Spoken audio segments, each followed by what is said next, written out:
The early chapters of Exodus depict some of the most dramatic events in all the Bible. It depicts the deliverance of the Hebrew people from Egyptian bondage. After that deliverance, they come to Mount Sinai. There, God makes a covenant with them, and He also instructs them to build a sanctuary. The sanctuary would be the center of their community, the center of their worship, and the place where they meet God. All through the book of Genesis, the people who followed after God by faith, Abraham, Isaac, and Jacob, they would build altars in worship to God wherever they would be. But now things are going to be different. This sanctuary would be portable, but it would be a dedicated place for meeting God in worship. Let's start with some facts about Israel at this time. First of all, remember they're a fleshly race. They're a earthly nation. Second of all, they're a traveling people. And third of all, they're a people just learning about who God is. Imagine you don't have a Bible to read, and that what you know about God is through the stories of your family and your friends. But these stories are mostly based upon things that had happened 4 centuries before. This is how limited the Hebrews were in their understanding of God at this point. It is at this early stage in their relationship with God that the nation of Hebrews are commanded to build this tabernacle. This is going to be a place that is going to be a sacred place, and it's going to have sacred space. In other words, there will be very strict rules about who and when could come near this and who and when they could enter it. This tabernacle is going to be a meeting place between God and the Israelites, and it's going to be the center of their worship. And here's another aspect of the role of the tabernacle. It's going to reflect by its very design that God is their king. Their tabernacle would be placed at the very center of the camp of the Israelites. The various tribes that made up the Hebrew people would be situated on all 4 sides of their tabernacle in a camp. Well, this is like ancient Near Eastern kings who would typically, when they would travel with their people, such in a war campaign, they would place themselves in the midst of the camp. And in the holy place, as we'll talk about this later, there's this thing called the mercy seat, which is in the heart of the tabernacle, which was like a throne for God. And whenever the camp of the Israelites moved, the tabernacle was broken down, and the ark that was at the center of the tabernacle would go ahead of the people and lead the people. This is like Near Eastern kings who, when they rode off to battle, would ride off at the head of the column ahead of their soldiers. The tabernacle would have 4 dedicated spaces. First of all, there is the camp that we've already mentioned. This is where the Israelites lived. And as they made their way to the land of Canaan, they would stop at certain times and remain at a certain location. And this is the arrangement around the tabernacle. And this camp was a holy place in a way, because certain Israelites who had committed sins or who were unclean by something that happened, like they touched a dead body, then they would have to be outside the camp until they were made clean. And so the camp itself was even a holy space to the Israelites. The next space that was a dedicated holy place was the court or the courtyard. This was bordered with a wooden frame that was draped with animal hides. In this court area, in the open air, there was an altar of burnt offering. This is where animal flesh would be roasted by fire or either consumed completely in the fire in honor to God or to pay for sins. Next to the altar of burnt offering, toward the direction of the sanctuary structure itself, was the laver, which was like a large washing basin that had water in it. There the priests would wash themselves before entering the holy place. Speaking of the priests, we have 2 groups of people that are talked about in conjunction to the tabernacle. One was the Levites, and the other are the priests. They operated there around the tabernacle and in it. Now, who were these people? Well, among the 12 tribes of Israel, one was the tribe of Levi.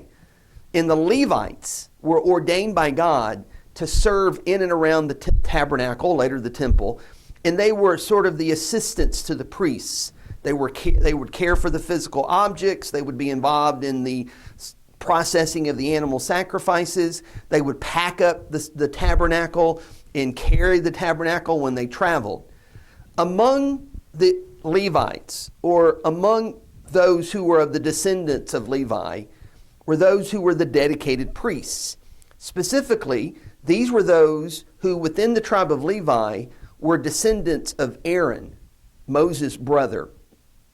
Only these priests, descendants of Aaron, were authorized to actually conduct the worship at the altar where sacrifices and offerings were made, as well as only the priests could go in the sanctuary and carry out the rituals inside that place.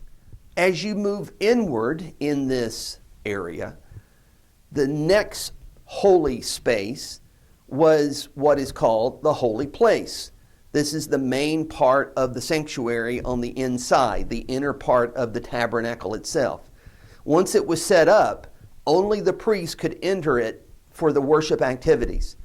Inside the holy place was the altar of incense, the table of showbread, and the golden lampstand. And the priests performed various rituals with these objects on a daily basis, offering up incense on the altar, rotating fresh bread on the table of showbread that represents life and nourishment, and maintaining the oil that kept the golden lampstand burning, which represented the presence of God and the blessings of God. Then there is the fourth sacred space or area of the tabernacle compound, and that's inside the tabernacle itself and even beyond the holy place. It's called the most holy place or the Holy of Holies. It's an inner chamber at the rear of the holy place. It was sealed off with a curtain made of very intricately woven material. Inside the holy place, just beyond the curtain, was the Ark of the Covenant. The Ark was a box made out of special wood, and it was overlaid with gold. Inside the Ark were placed the tablets that were the commandments that Moses received from God at Sinai. There were other objects at different times in their history that were placed there, but the main thing is that the tablets, which represented the covenant between Israel and God, were placed in the Ark of the Covenant. Above the Ark of the Covenant were two cherubim sculptures. These were heavenly beings, and they were commanded in how to make these sculptures. And these sculptures sort of hovered above the box or the ark itself. And then the ark was covered with a mercy seat, like a lid, made out of the same material, the special wood and the overlaid with gold. And it was at the mercy seat where they were taught that the presence of God would reside. Now, we're talking about something that is nothing less than a mystery to us as Bible students. We understand from other parts of the Bible that God is not physically in this tabernacle. This tabernacle cannot contain God in a physical presence. Yet the Bible also conveys that the presence of God was somehow, emphasis somehow, manifested there. Though, of course, it's a restrained type of manifestation of God's presence. It's not God in His full and true glory. But in a way, the presence of God was there over the mercy seat, on the ark, in the Holy of Holies, in the tabernacle, in the midst of the camp of Israel. And this was such a special place, this Holy of Holies, that only the high priest entered this inner chamber once a year. And he did so, the Day of Atonement, to sprinkle blood on the mercy seat to atone for the sins of the people. Two things I would like to point out at this point, after we've seen what the tabernacle was, is that later on in Israelite history, when they settle into Canaan, and even many years after that, when they're in the kingdom period, Solomon, the son of David, will build a temple, which would be placed upon the same layout and would function with the same purposes as the tabernacle. The temple would be a permanent version of the tabernacle. It would be made out of permanent, non-portable material like stone. The other thing that's worth noting is that observe how that there are concentric circles in approaching God. There's the camp, there's the courtyard, there's the holy place, and there's the Holy of Holies. Non-Israelites had to remain outside of this. Only Israelites could be in the camp. Priests and Levites worked in the courtyard to actually offer the sacrifices, while the people would come into the courtyard and bring the sacrifices. Only the priests could go in the holy place, and then only the high priest could go into the most holy place. What is conveyed in this organization is separation, filters, space, even restrictions when it came to approaching God. This is the thing that should shout at us when we examine the tabernacle. There is a separation between God and the people, and to get closer and closer to God, it was harder and harder to do that. And alongside of this physical space, there is the activity and those who are leading the activity.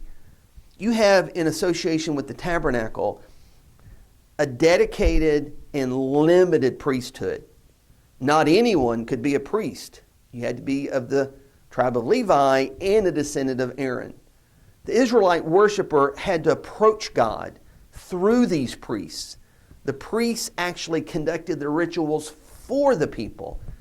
And that's another demonstration of this distance, this separation between God and even Israel, his people, and how that as Israel got closer to God, that there were, I guess you could say, filters, because it represented the holiness of God. As Christians, what do we make of this tabernacle? I want to point out a couple of statements in the New Testament that shed light on our view of the tabernacle as we look back on it. First of all, there's the statement of John chapter 1, verse 14, which is describing Jesus the Christ, the Son of God, coming to earth and living in a body, in flesh and blood. John 1:14 uses the expression that he dwelt among us. That expression literally means pitched a tent. It literally means that Jesus tabernacled in a fleshly body. So, if in the Old Testament the tabernacle was God's arrangement for Israelites approaching him, we have a different arrangement in Jesus. Jesus, in tabernacle-like fashion, came to earth and resided in a human body, but that act was an act of God approaching us, and God approaching us in a very close, intimate way.